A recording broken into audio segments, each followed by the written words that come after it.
مزید ایسی ویڈیوز دیکھنے کے لیے ہمارے چینل حافظ غلام رسول کو سبسکرائب کریں۔ محتشم سامعین و ناظرین، ہر انسان کے دل میں فطری طور سے اپنے وطن، اپنے خاندان، اپنے رشتہ داروں اور اپنی زبان سے محبت کا جذبہ ہوتا ہے، خواہ وہ صاحب علم ہو یا ان پڑھ ہو، دیہاتی ہو یا شہری ہو، مسلمان ہو یا غیر مسلم ہو، اور اسے اپنے رشتہ داروں، اپنے بولی سے محبت ہوتی ہے۔ حدیث مبارکہ میں موجود ہے کہ رسول پاک صلی اللہ علیہ وسلم جب سفر سے واپس آتے تو مدینے کے آثار نظر آتے ہی،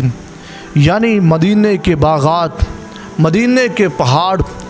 اور مدینے کی وادیوں پر نظر پڑتے ہی میرے کریم آقا علیہ الصلوۃ والسلام اپنی سواری کو تیز فرما دیتے تھے۔ محدثین نے لکھا ہے کہ اس حدیث مبارکہ سے مدینہ منورہ کی فضیلت معلوم ہوتی ہے، اور اس میں میرے عزیز ہمارے لیے تربیت یہ ہے کہ مسلمان کو اپنے اسلامی وطن سے محبت ہونی چاہیے۔ یہ پاکستان ہمارا وطن ہے اور ہمیں فطری طور سے اس سے محبت ہے، یہ ہماری جائے پیدائش ہے، اور ہم نے یہاں پر آنکھ کھولی ہے اور یہاں کی اللہ تعالیٰ نے ہمیں نعمت عطا فرمائی ہے۔ اس وطن عزیز کے ذریعے ہمیں عزت و وقار ملا ہے، اور اس سے محبت کی ایک بڑی وجہ ایمانی تقاضا بھی ہے۔ یہ دھرتی اسلام کا مرکز ہے، رب کریم کی عطا ہے،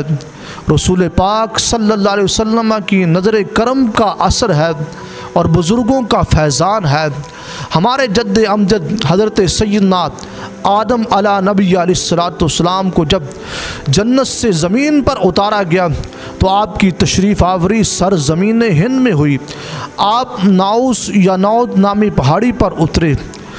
تو ایک روایت کے اندر مستدرک علی الصحیحین کے اندر یہ موجود ہے کہ حضرت سیدنا مولا المسلمین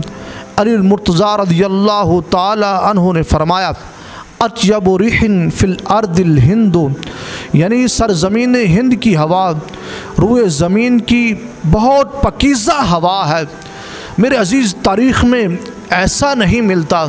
کہ سیدنا علی المرتضیٰ رضی اللہ تعالیٰ عنہ نے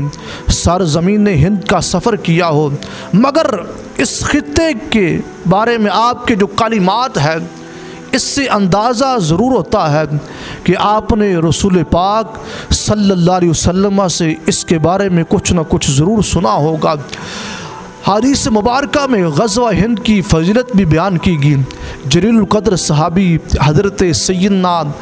ابو ہریرہ رضی اللہ تعالیٰ عنہ غزوہ ہند میں شرکت کی آرزو کیا کرتے تھے کہ مولا مجھے بھی غزوہ ہند میں شمولیت کی سعادت نصیب فرما دے۔